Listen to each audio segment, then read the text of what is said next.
Ladies and gentlemen, what's going on? It's me, Majority, back for another installment in Majority Speaks Returns. And this will be the Majority Speaks Returns edition, because we were returning from a 1 month break. We took March off. That was kind of nice. I got some respite. I got to focus on my work and my job and my life. And now we're back stronger than ever. We got a lot of great content lined up for you in this installment, including gaming vlogs, table topics, hopes and expectations, and even a return of a fan favorite series, as well as the classic Q&A and voicemail segment. I also dropped the segueing between videos in this Majority Speaks Returns.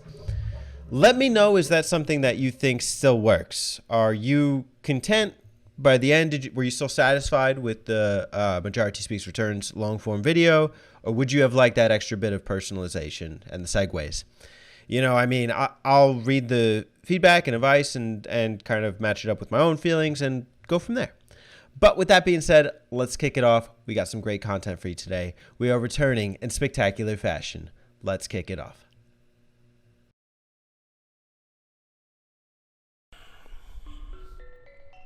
Hey y'all, it's me, Majora, and I'm here today to tell you how on my most recent playthrough of Chrono Trigger that game blew me away. I was astounded by how good it was. Now, a little bit about my history with Chrono Trigger. It's not the first time that I played it. The first time I played it was back in 2016, 2017, and I remember doing a video review for it on YouTube, which is pretty good. I was very gushing about it, and I got a lot of positive feedback on it, and one guy who called me a neckbeard. But it's all good, I thought it was a really good game. I don't know that it was necessarily mind-blowing to me back then. At the time, I had played through Dragon Quest IV, I had played through Persona 4, and those were my main RPG experiences in terms of turn-based combat.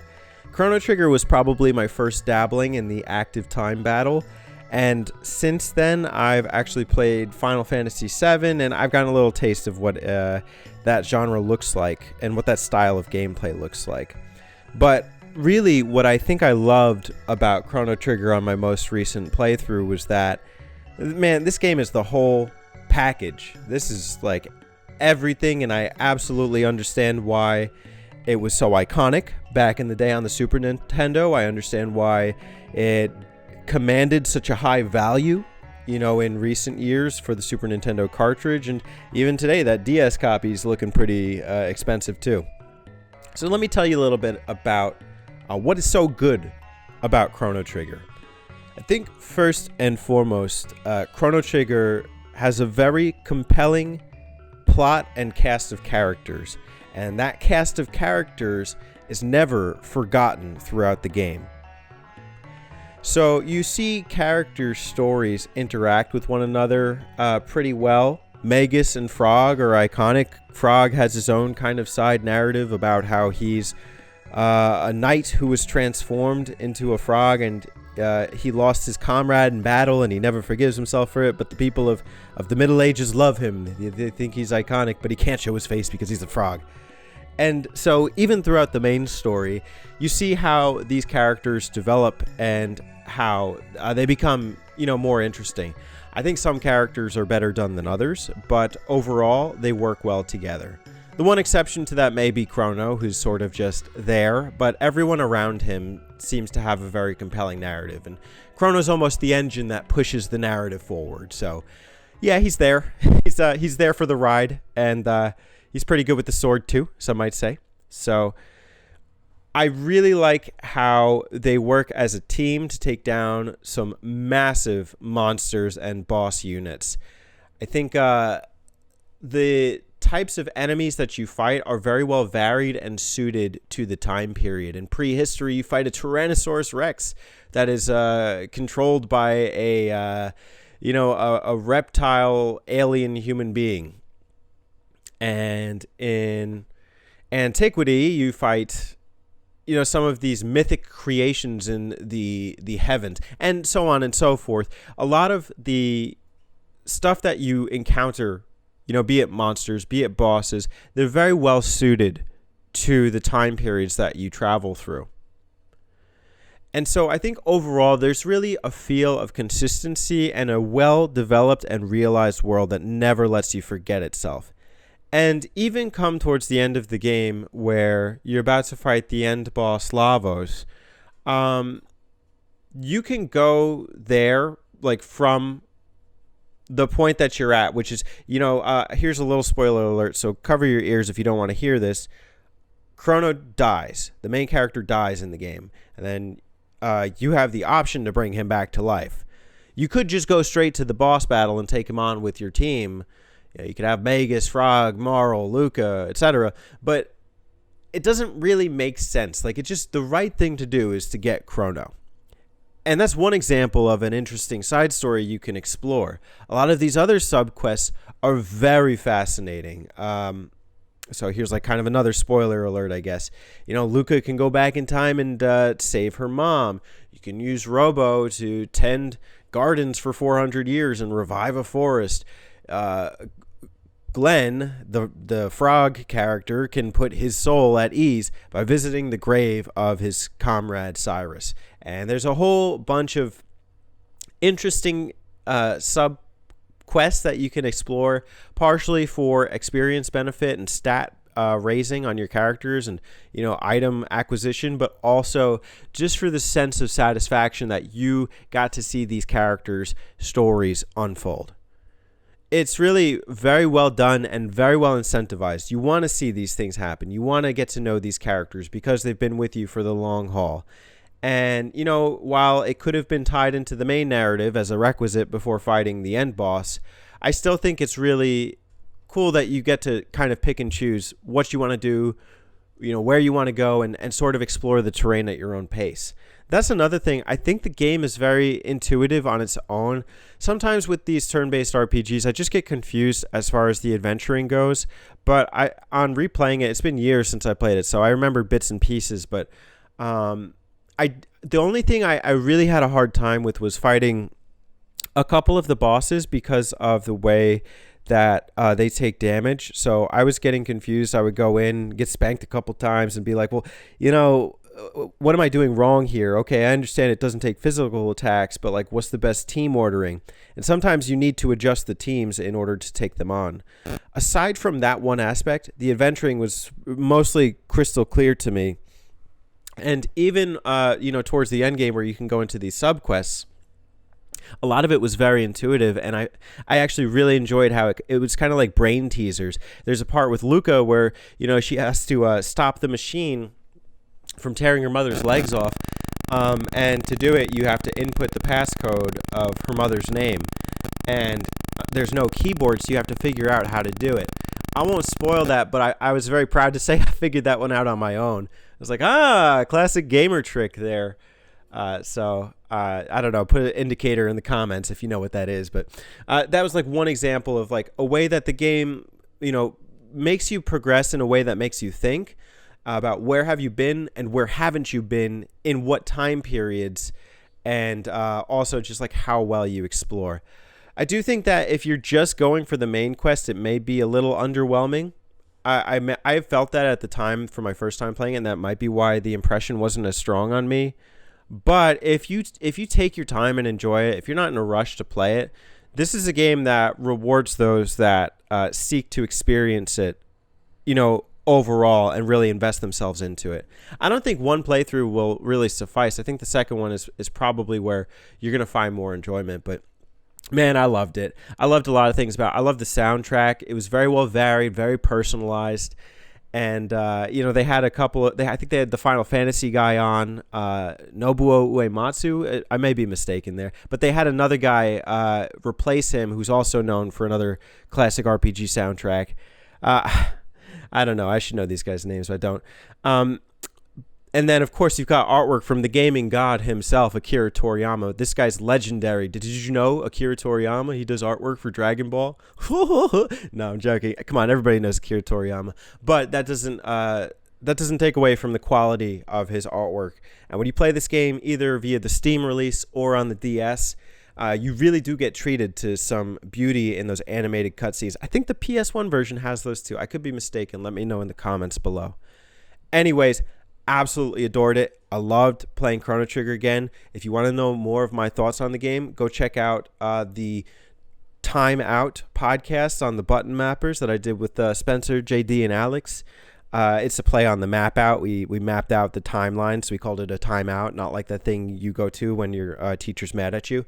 But that was a really fun podcast to do, and I encourage you to listen to it. Also, check out RPG Archive, another YouTube channel and podcast, where I will be to record an archive on Chrono Trigger. Until then, thanks for your time, and I'll see you next time.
Oh, just knocked my eyes out on that one.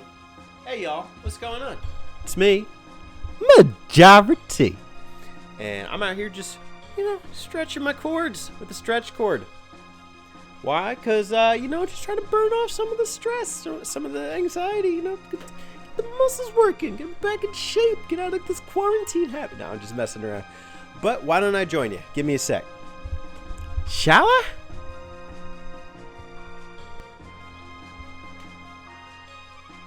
How's that? Beautiful, isn't it? Can you see the stars out tonight? Okay, I'm all jokes. This is actually my second take here, but that's okay. We're just chilling. We're hanging loose.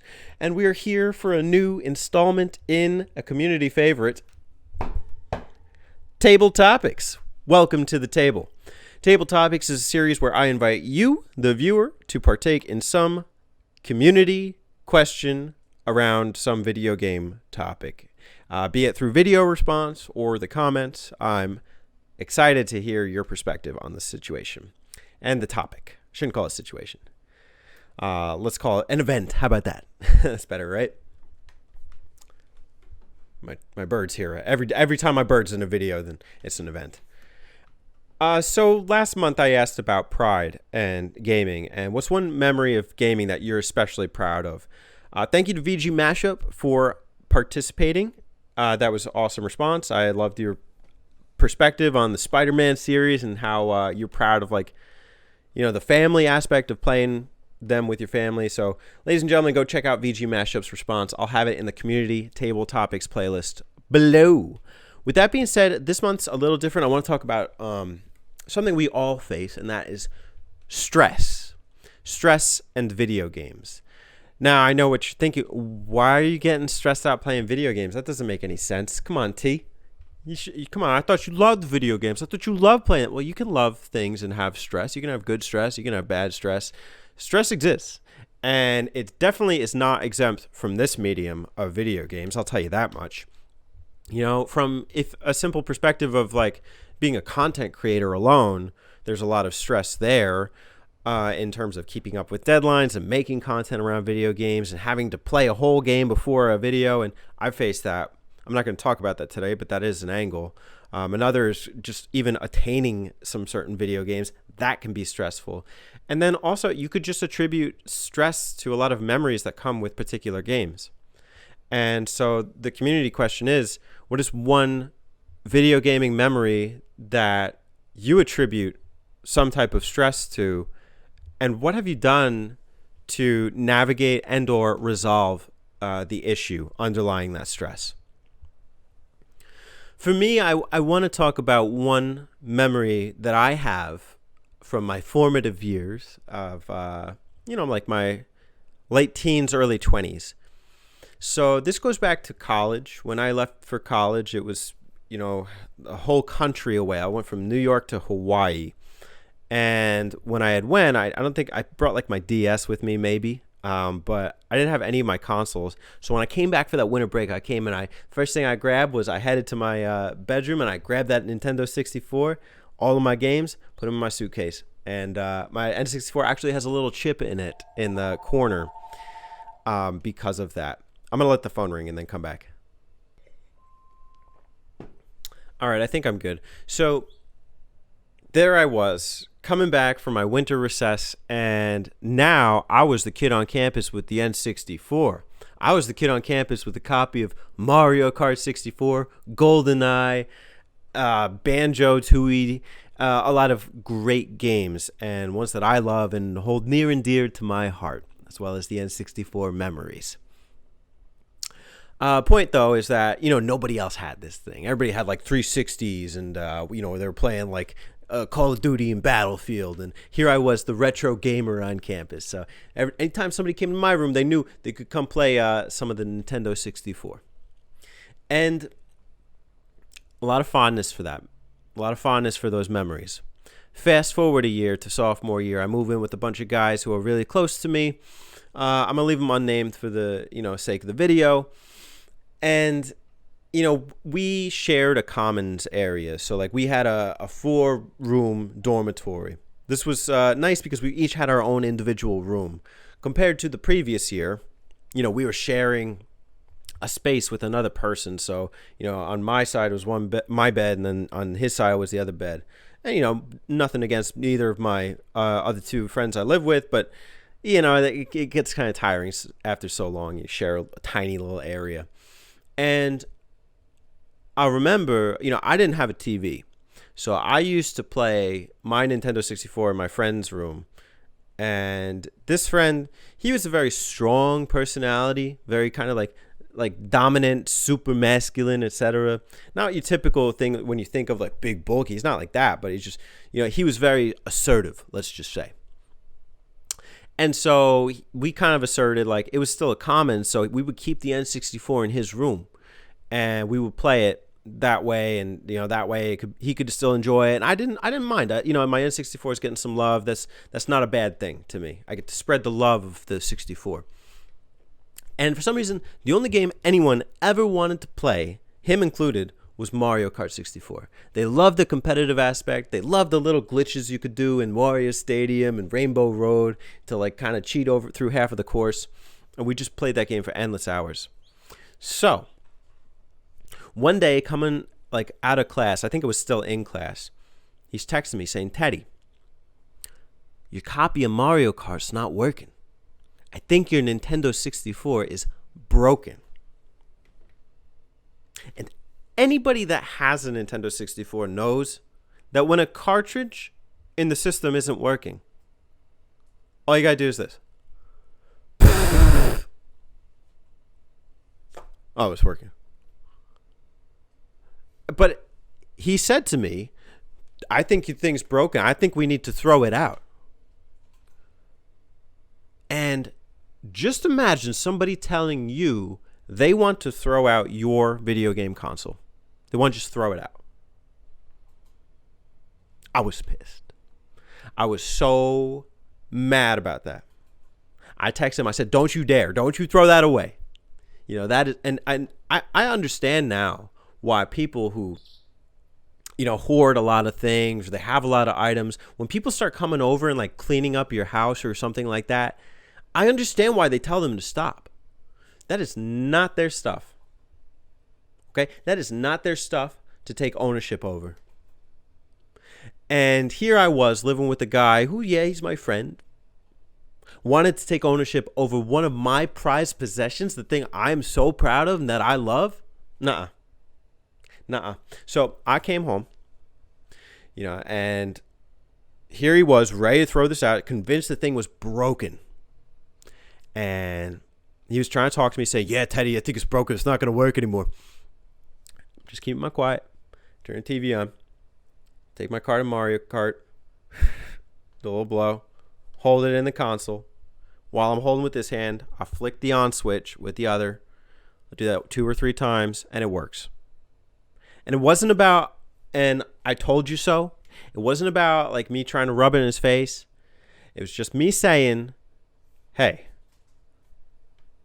don't threaten me or my stuff to take ownership over it because it's not yours to do.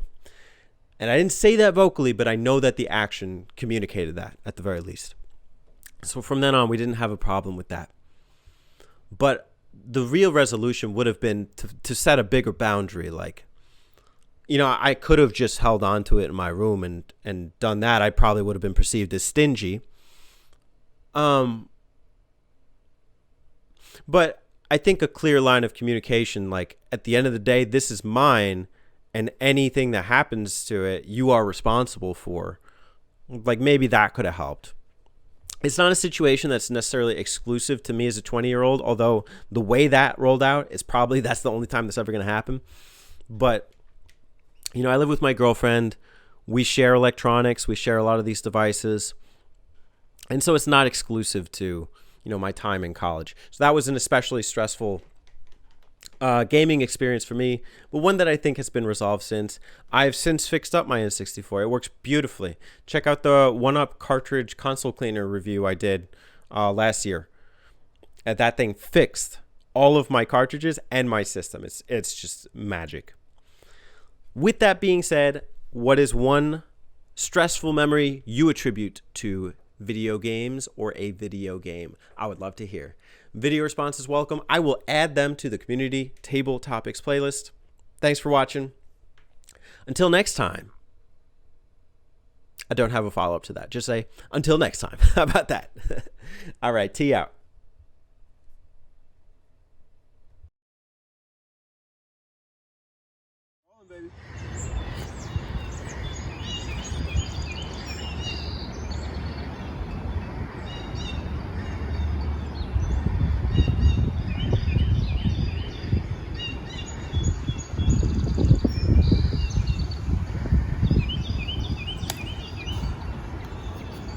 Swinging a hit.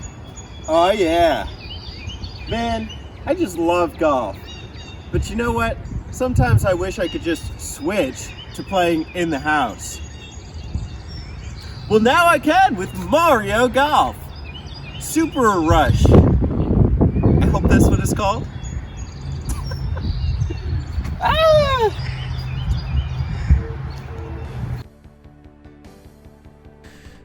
Yes, Mario Golf Super Rush. I can't believe I got the name right. Did you know it's been 7 years since the last Mario Golf game? That was on the 3DS, and before that, we had one on the GameCube, Mario Golf Toadstool Tour. I think that was like 2008 or something. So it's been a long time.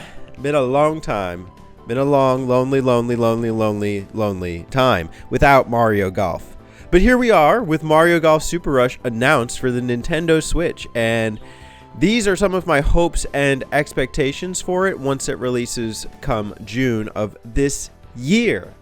A little backstory, I love the Mario Golf series. I played a lot of Mario Golf Toadstool Tour, especially on the GameCube with my dad, and I used to play it on my own. I love the courses. I love some of the optional modes. I love the characters. I love the gestures and gesticulations. Is that the right use of the word? I hope so. But, I've been questioning my remembrance of words today. So, I'm just going to run with it. First hope for Super Rush is that we get some absolutely beautiful landscapes and terrains to play on. Now, with Mario Golf Toadstool Tour, there was a pretty nice array. I think there was about 6 to 9 unique courses, everything from like cheap falls or woods to Bowser's Castle and, you know, the sand ocean level. But the thing about playing on the GameCube is, you know, I've got an HDMI upscaler, and it didn't quite hold up the way that I hoped it would. It was still a little fuzzy on the modern screen.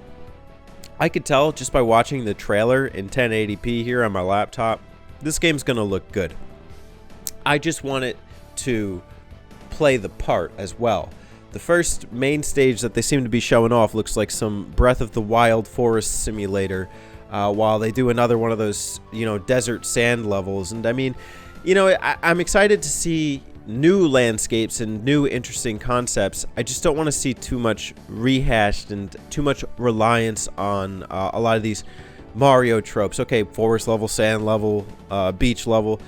Let's get fun here. Let's get exciting. You know, on World Tour on the 3DS, they were pretty unique. I know they did like the DK jungle theme, which they tend to do in a lot of these Mario Golf games, but they also did like, you know, Peach's castle and everything was pink themed. They did a whole underwater golfing segment. Physics? What's that? I don't know, but it was really beautiful. It was fun to play.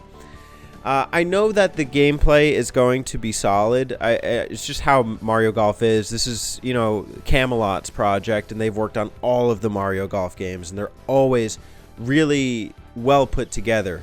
There's a new mode here that is called Speed Golf, which appears to be the major theme of the game. It's Super Rush. It's a rush of Mario Golf, and in Speed Golf you race to the pin and you can race against your friends.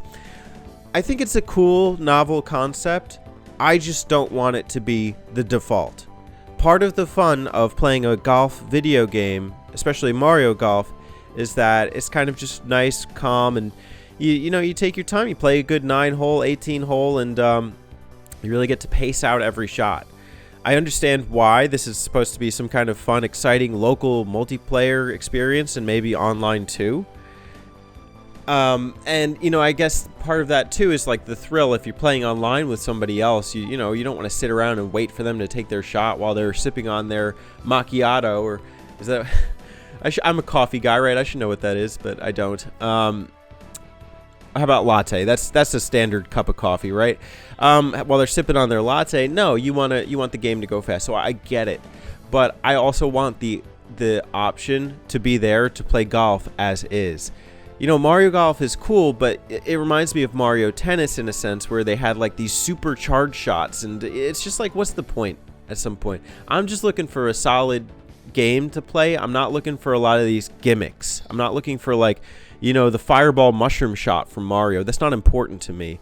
What's important to me is that I get, you know, to go explore the terrain. And I think it's cool you get to run around. You know, it would be even cooler if you drove one of those golf buggies. But it's interesting. I'm interested to see what they do with it. With regards to online, I kind of alluded to that before. I just really, I hope that this is, you know, playable online with my peers. I think it would be awesome to be able to play in something that's not necessarily a tournament, because that's what World Tour did. When they had online mode, you could play in tournaments, you know, worldwide. It was a World Tour, and I guess that was like the theme of that game, although it's not really what I played it for. With online, with this one, I really just want to be able to play with my friends. That's the important thing to me. Maybe compare scores, that could be cool. But it's not important to me to participate in random online excursions, I guess, or to do Speed Rush online. That's really not important to me. I expect, though, that Speed Rush is going to be a huge component of that. They're also bringing back story mode. Really cool. They did this on the Game Boy Color, where you could play as like the default man and woman character, I think, if I'm remembering this correctly. It wasn't called Mii's at the time, but they do Mii's now. And I think that's cool if they do it right. What I really want with the story mode, like, I'm okay with it being a little varied, with them alternating modes. Okay, here's like a ring challenge mode, here's a speed golf, here's a standard 9-hole, etc. If you can play with the rules like that, that's okay. I just don't want the incentive for this thing to be outfits to unlock for your central Mii character. That's what World Tour did, and I think it was to a detriment. I just don't care about the Mii. I would much rather play as a Mario character. You know, the Mii is not exciting. You know, how often do you go on Mario Kart and you pick your Mii? I'm sure some people do, but not me. Anyways, I'll stop there. And just a few other things that I think will be cool and I'm hoping for. Character skins. I noticed in the trailer there was a pink Yoshi and there was a green Yoshi. This leads me to believe that you'll be able to select character skins. I noticed Wario was wearing like a cowboy outfit and Bowser had a pair of hot pants. So there's some potential there that could be cool. The other thing too is I just hope that that's not something that's relegated solely to like one mode. If you can bring that into the main modes, I think that's even better. But if you only keep this for like your online play experience, it really does sour the experience. And then also, just kind of a throwback, bring back the taunts, Nintendo. We miss them. You know, you had these cheap gestures on the 3DS. We don't need that, okay? What I want to see is I want, like, the taunts like, you're too slow, or I'm gonna win. And, you know, Peach here like, good luck! You've got this! We need that. That gives such more personality to the game. So, anyways, guys, I'm very excited to play Mario Golf. Super Rush when it comes out. If you want to see me review it when it does or do something along those lines, let me know and I'd be happy to. We can also do a couple live streams. I think that would be fun. Thanks for watching. I will talk to you soon. On the green. Or the sand. Whichever comes first.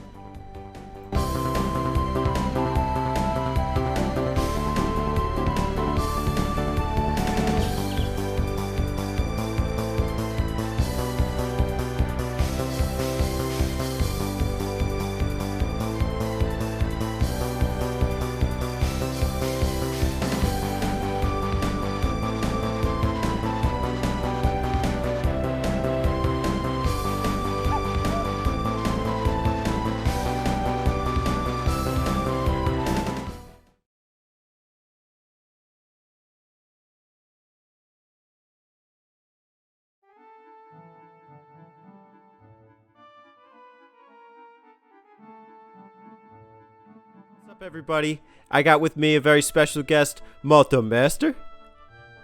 What's up, Malta Hey, Master? how's it going? You know, it's Malta Master, the Master of Malta. I know a lot of you over there been in the comments, you know, saying, "Where's Malta Master? When is he coming back?" So I'm here. He's out here No, representing with me, Majora T, and we're actually talking in live time this time. Unlike last time Yeah, where we had dude, like a 3-second delay. Yeah, I messed up, bro. My bad. Everything's fine now. Yeah, I'll give you one strike. Next time though, it's chopping block. Cool. So I'm bringing you back here for my return of the Majora T Cast. This is a podcast series where I just bring on the homies, the YouTubers, people I got like deep, you know, connections with, and you're definitely one of them. We've worked well together like over the past year, and we always like check out each other's videos and comment and stuff. So it's been a pleasure, you know, having you in our community and vice versa, etc. Hey, listen, like I said, bro, I was honored that you even chose me, dude, because I figured that I was like at the bottom of the totem pole, you know. It's not Survivor. But, hey, I'll take it. Yeah, that's right. Yeah. Survivor. So what you got playing back there? I see a little wrestling. Oh, I was just watching some Hulk Hogan versus Randy, man, Macho Savage. Classic match, WrestleMania, you know.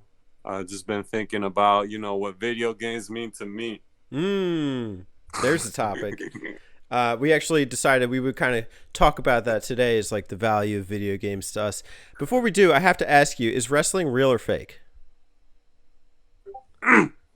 Dude, I'm 100% gonna say that is real, because those wrestlers are getting hurt, dude, because they're messing up all the time, right? They're always messing up. They're always hitting each other in the face by accident, and the chair shots is the realest thing, though. And some of the moves, they're just that couldn't even hurt me, dude.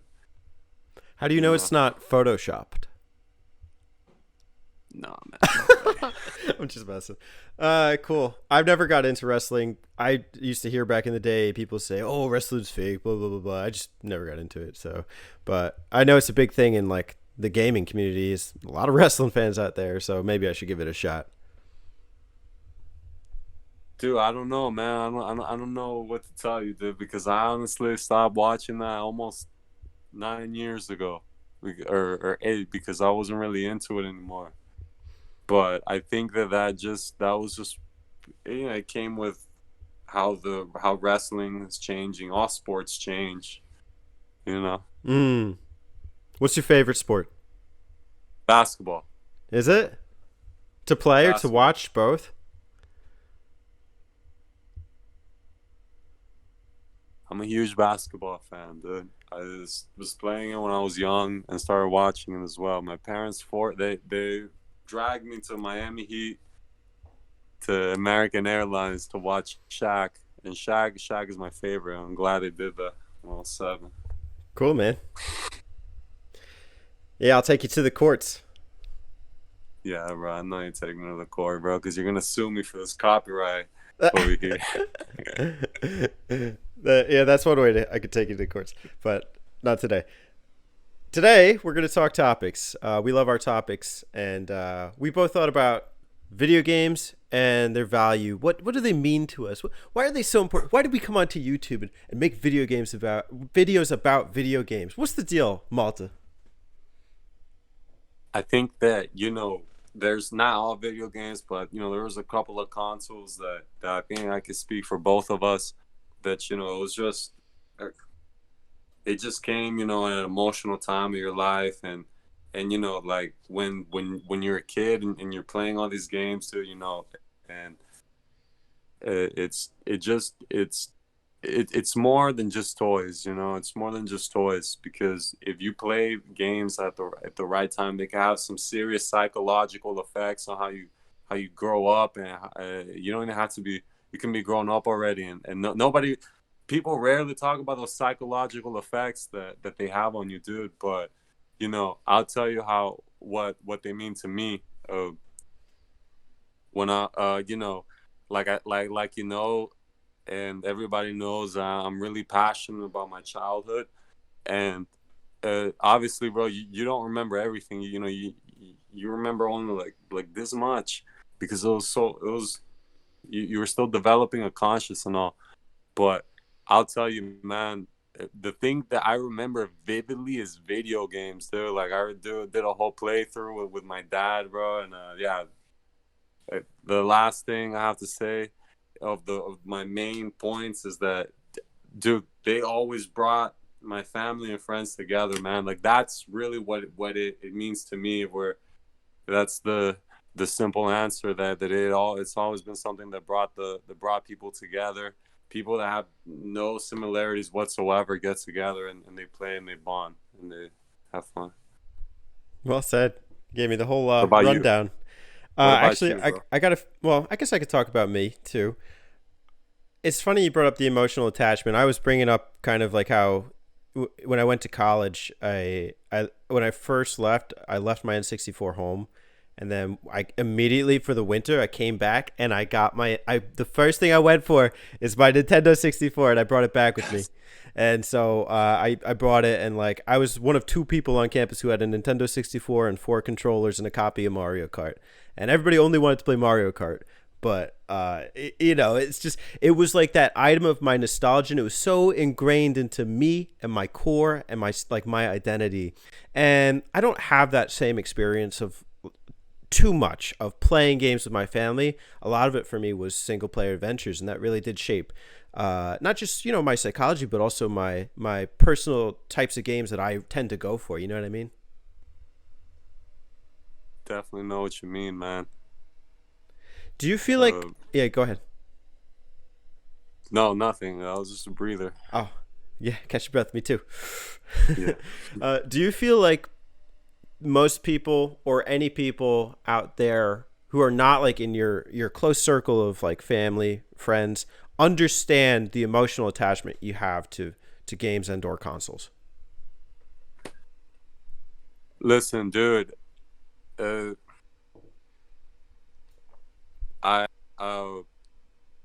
when I was growing up and my family saw that I was collecting the consoles from 90s and 2000s, they thought like, dude, what's even the point of this? Like they thought it was so ridiculous. And the outsiders, dude, with people who I bring into my room, my acquaintances and all, for the first time ever, the first thing they ever did, bro, every time they walked into my room, oh my god.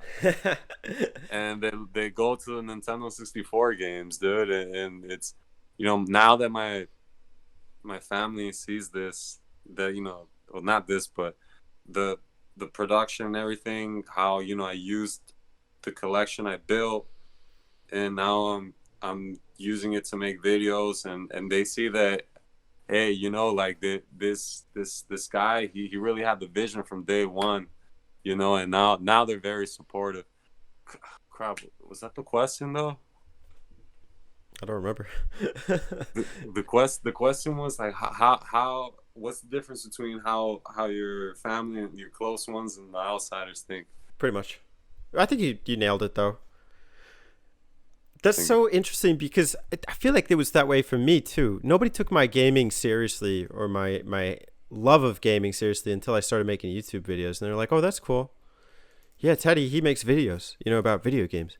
And I always felt like I didn't really understand why there had to be that level of like, some kind of productivity or production around it.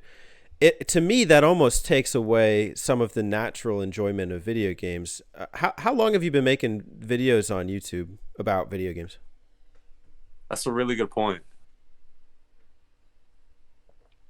Well, I used to, when I was a teenager in the mid 2010s, and I was in high school, and my friends would, my classmates, and not just my class, my close friends and acquaintances, they would come to my house and we would play multiplayer video games, mainly Nintendo 64 and GameCube, as you can imagine, and it was a lot of fun.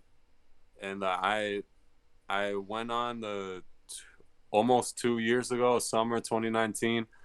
I said, man, like there's just so much that people aren't talking about, dude. Like, it feels like everything about Super Mario 64 has already been said.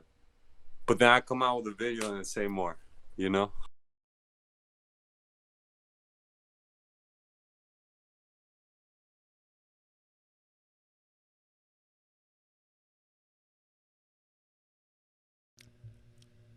Man, I'm so proud of the content. Never been more proud. I've been really doing it up. I've been learning Adobe Premiere. Can you imagine? Imagine spending 7 years doing freeware videos edits and now moving on to a professional paid video editor to put out some excellent content. So that's pretty awesome. I'm pretty proud of the videos I put out this month. But we're not done because we're doing Q&A, which you can partake in the Your Sworn Brothers Discord. I'll have a link in the description below.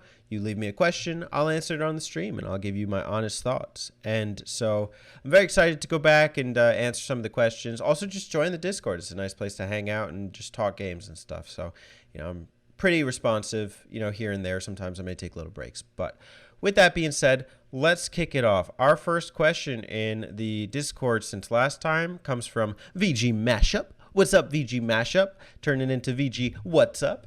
VG Not Much You. I'm just all jokes today, aren't I? What is the first game you plan to beat on your new 2DS XL? If you already beat a game or two, what are you currently playing? So I was definitely keeping it hush-hush last month that I was playing Chrono Trigger on my DS. A very fun game, and I was surprised by how much I liked it. I did a video this month for Chrono Trigger, just kind of defying my expectations. I really didn't expect to like it that much, but it did grow on me towards the end. And so that was fantastic. But with that being said, going from there, I'm not going to keep this as much as a surprise. I am jumping straight to Chrono Cross, which is on the PlayStation 1. So that's really where my RPG mindset's at. But when that's all done and said, I'm going straight back to the Dragon Quest series. I'm doing Dragon Quest 4. That's a classic favorite of mine. I haven't played in 5 years or so, and I really love that one so much. And I mostly do just use my 3DS for the RPGs. I don't. I'm not much interested in playing precision platformers on the console.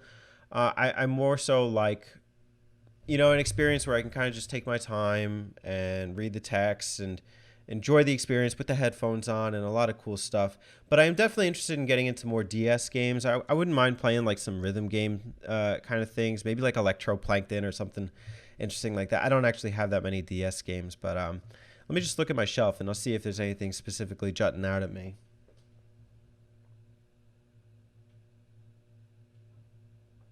Man, I've narrowed down the collection so much. So it's only RPGs and the two Zelda games. That's insane. And then one more, but I'm not going to say what that is. So I'm definitely going to do Dragon Quest IV next. And then sometime this year, I would like to play Majora's Mask over. So I will probably play that on the 3DS, probably come summertime, maybe June, maybe early June. So good question. Thanks for asking. Next up comes Terry, 309. Why do I love Dragon Quest more than any other JRPG franchise? I like that you put JRPG in there because it's not clear that I like Dragon Quest more than I like my boy here, Linkle. But why do I like Dragon Quest more than any other JRPG franchise? A lot of it is rooted in my childhood and my childhood experiences with video games. And I bring it up a lot, but when I played Dragon Quest Monsters, it was just so much more robust than Pokemon. And even for the time, the look of the monsters in the game was arguably, and subjectively, better than the versions on the Game Boy Color. And I happen to love the music. I just, when I hear that, do do do do do do do do do do, it's very nostalgic. Super nostalgic, so much so that when I actually played Dragon Quest II for the first time, I was getting waves of nostalgia, earlier this year. So, some of it is nostalgia for sure. And it's kind of a very pretty game, and it's on multiple fronts. You have a beautiful orchestral soundtrack, and you have like a really well-defined setting and this kind of humbling experience of like fighting these gargantuan creatures, monsters, gods, demons, etc. So it is actually very similar to like the SMT series in that regard, which is another series I really care about. And then, I'm saying it's pretty, like, I mean, even, I know we joke about it all the time with Akira Toriyama, but like, I was joking with Spencer about this, like, if it came to the point where I had to play Phantasy Star, I would not be particularly excited. I don't find those monster designs like super exciting or anything. No, I find there's something charming about like the characters and the creatures in Dragon Quest in a way that you don't see in some other RPG series. Now, with that being said, I am in a sense, a newcomer to the genre. I mean, what's my experience with JRPGs? It's Dragon Quest, SMT, Persona, and I've done Chrono Trigger twice. I've started Chrono Cross several times, and I played Final Fantasy VII. So it's really not much, but I do love what I play in the games. They are really good, and so if you ask me why do I put Dragon Quest above all of those other series. Well, it's just been the most consistent for me. Persona's good, but it's not my style of game. I don't particularly care for, putting myself in that kind of like high school setting and everything. I don't need to be reminded of the high school drama, but I do love like the full package sense. So I'm not knocking Persona, but Dragon Quest has generally meant more to me on several fronts, be it music, art, and storytelling. I've kind of neglected talking about that because earlier this year I went on my Dragon Quest sabbatical and I played 1, 2, and 3. I finished all 3 of them, and they are not strong in the story department. I'm not going to cut corners there, but the later ones are 4, 7, 5. I got to finish 5, but so good, man. It's so heartfelt. And I think when you got a full package for a game, it's really easy to invest yourself into a story in a way that it might not be so much in a game that doesn't have some of those stronger features, be it artwork, music, etc. But in general, I just love the genre. I love digging into it and kind of wetting my toes, so to speak. Like, I'm loving going through Chrono Cross right now. I had a blast replaying Chrono Trigger. I can't put any of these other series out of the running for, personal top JRPG franchise. But time will tell. Good question. BioPhoenix, what's a game I like from a genre I'm not crazy about? Ooh, I should have thought about this. Before coming into it. Well, a game I like from a genre. Let me start with what genres don't I like. Are there genres I don't like? Okay, this is my answer's not going to be exciting here, but if you talk about realistic sports games, I'm not excited about that. I don't find that exciting or interesting. With that being said, when I played NHL with my best friend in high school back on the Xbox, that was a really good time. I suck at it. He always beat me, but it was fun to play still. So NHL is a contender for sports games. If I want to talk about first-person shooters or third-person shooters, I'm very critical of that genre. And I wouldn't throw something like Resident Evil in there. That's survival horror before it is like FPS or TPS. And I just cannot be hard-pressed to play them. But I still loved what I played of Call of Duty 2 and Halo 2 back in the days. And a lot of that is nostalgia-driven. I don't know if I'd like them as much the same today, but maybe. I rule it out for very shallow reasons, in the sense of like, well, I was kind of bitter at FPS and third-person shooter for like really dominating the market and knocking some of my preferred genres out of the running. But now that they're not like as I don't know, predominant in conversation as things like Breath of the Wild, I actually honestly think I might enjoy them a bit more just because they're the underdog. And that's another one. Open world. What open world game do I love? It's a cheat answer because it's not really open world, but I do love playing the Yakuza games. They're just super story heavy, so sometimes they can be draining. But there are genres I don't like.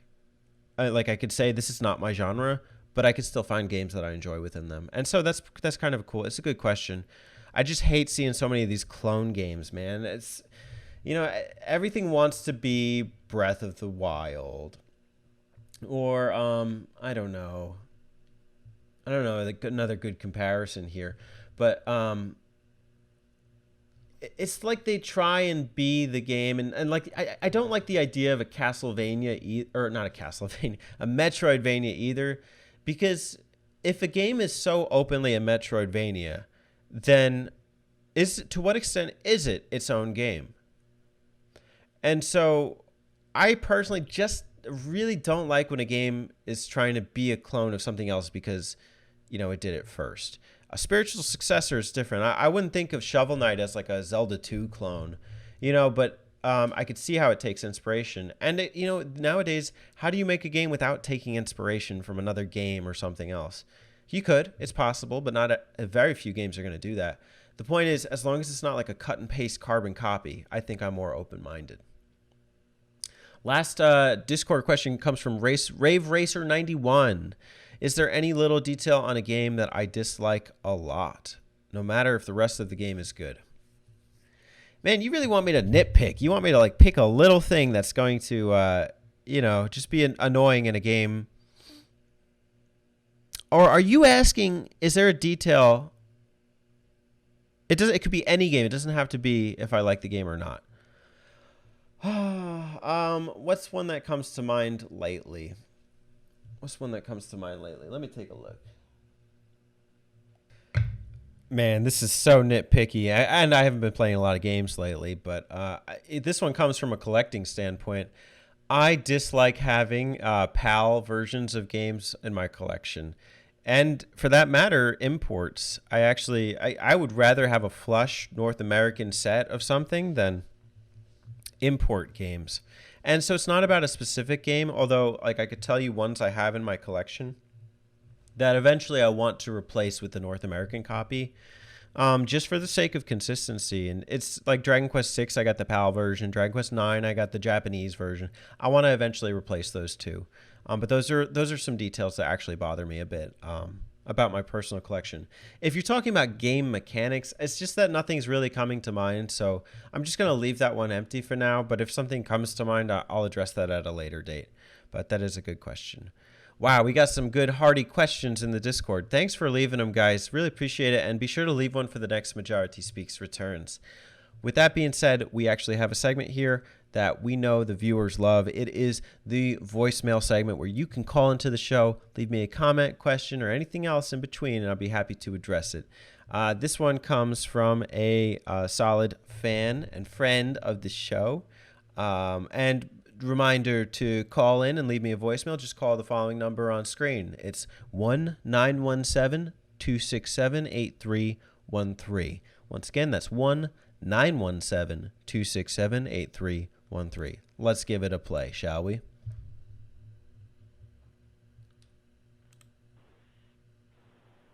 Hey, this is Majority. This is my question for you. I know that you guys probably get tired of me bringing up all the old games and everything, but I came up with a really good question. Do you think that Sega did a better job putting out games on the Dreamcast or the GameCube? And I'm asking you this because, the Dreamcast was on its way out when the GameCube was on its way in. So I think it's a pretty juicy question.